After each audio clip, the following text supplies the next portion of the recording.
But even when we had an editor, it was still like a very sort of loose structure, you know, and a democratic structure. And we regard ourselves as alternative, and we try to look at things in alternative ways. And I mean, a large part of the look and feel of the newspaper was determined by the production methods we were using.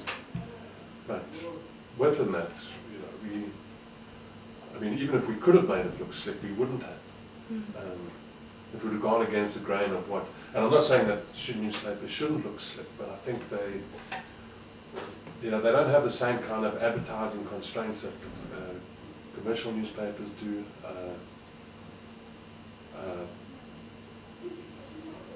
DTP has really opened up huge possibilities in terms of what different things you can do. I think they could be doing a lot more. They could be experimenting a lot more. They could be trying different things with design and doing big, beautiful, great-looking pages. And they're not. They're doing very conventional, to my mind, very dull design. Yeah. You say alternative in this alternative sense and position that Rodeo had. Do you remember particular stories that you guys were working on, or what direction and what kinds of things you guys were tackling? Something that springs to your mind, perhaps, of a particular story you were working on, just to sort of illustrate the sense of what you guys were covering, what your alternative was, what your... Well, we obviously covered a lot of what was happening off campus. I worked on the student newspaper around about the same time that the UDF was formed. Well, just after 84. UDF was formed in 83, I think, United Democratic Front. Anyway, it pretty much coincided. So there was a lot happening there. There was a lot happening in terms of detention without trial. The first state of emergency was declared in 1985, and the second one shortly after that. So that's the kind of stuff that we were, political stuff that we were covering. Issues about police on campus, and calls on the Vice-Chancellor to do something about this. A Vice-Chancellor who was particularly right-wing. Well, not right-wing in the... very conservative. Interviews with him in which he said, I can't really see what the crisis... You talk about a crisis in education. What crisis? You know, I think people must just buckle down and get on with what they... I mean, he used to talk this Vice-Chancellor of the university, and this was, you know, you had terrible things happening at schools. And, the university in those days, the number of black students who were allowed to be on campus, well, registered, was very restricted. I think it was 10% for quite some time, and then that number was up to 20%. And so when I was a student here, Rhodes only had 3,500 students, and only 20% of those students were black. So, in fact, there were probably more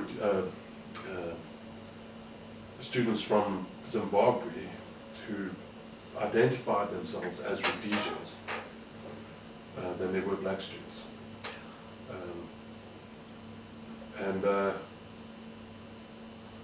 Those black students were only allowed to register here if what they wanted to study was not available at another, what used to be referred to as the bush colleges. So that's why we had quite a few black students doing journalism or pharmacy. because I couldn't come here and do a BCom or. Now, Simon, it's as you speak, and in Bridget's book also, she wrote that of this duty that she felt, you know, as a student journalist and going into the world and all of these things happening, and that to me is interesting, you know, feeling this duty as I want to ask you, did you feel a particular duty as a student journalist, then going into the world, and do you think that that sense of duty is still in young journalists today?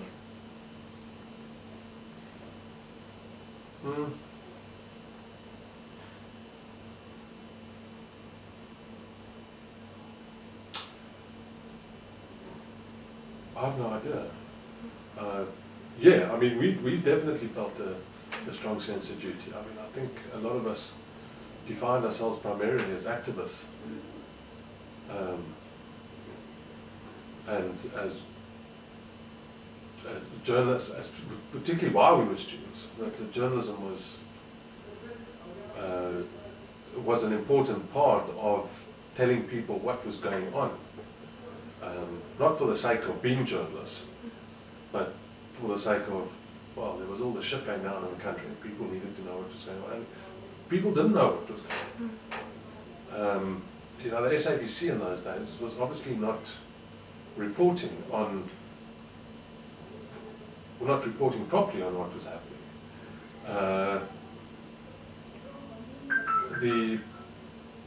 The newspapers, the mainstream newspapers, were not reporting on it, and even the community newspapers were. The Grocots. These Grocots in the 80s was a terrible newspaper. I mean, it's like, there was a short period actually where one of my lecturers, Don Pinnock, edited it, and it became a little bit more. Well, dealing with stuff, particularly when they decided to, you know, you never used to be able to bypass Grahamstown if you were driving from Fort Beaufort or from East London through to PD. You used to have to come down Raglan Road and then Beaufort Street through town. But during the 80s, people took to stoning cars on Raglan Road. So it was decided that they were going to build this bypass, just take the highway right around Grahamstown.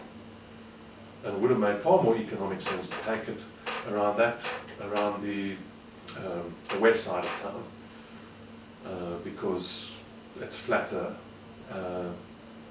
and in terms of where the existing Fort Beaufort Road came and East London Road, it would have just made a lot more sense to route it around that way. And instead it was? Well, that would have taken it past the army base, which was a major security point in the 80s. Okay.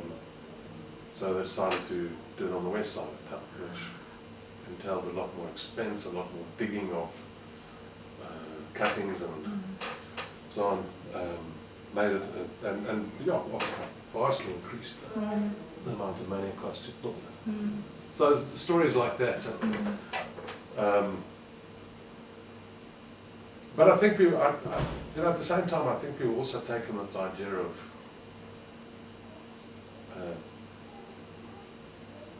playing this role of getting useful information out there, and that this is what journalists were supposed to do. You know, not be anybody's stooge.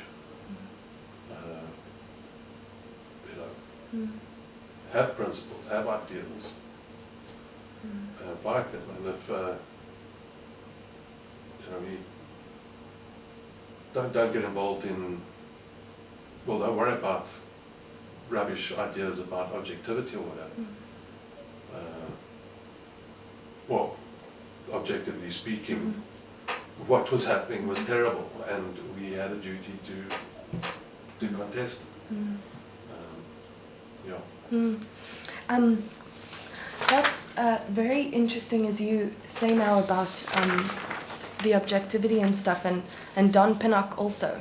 And when Jean Dutoit interviewed him for her journalism education study and research, he said he was trying to get students I was trying to get students to understand that they had to get beyond the commercial press. I was trying to open up new narrative directions.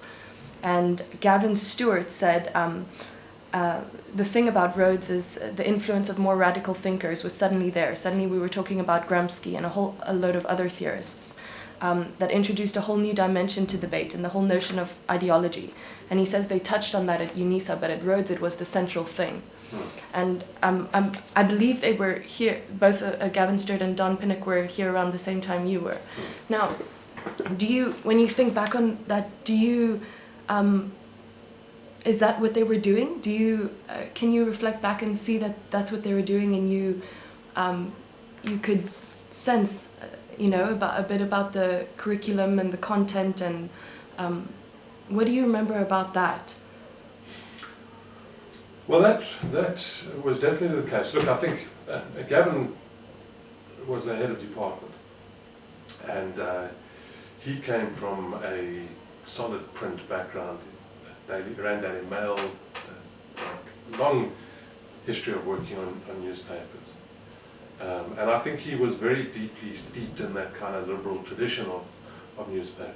People like Don, and it wasn't just actually Don, in fact, Larry and Lynette, they when I was here, I think they arrived in the early 80s. 85? No, you're right, I think earlier. They, I think, arrived at the same time I did, or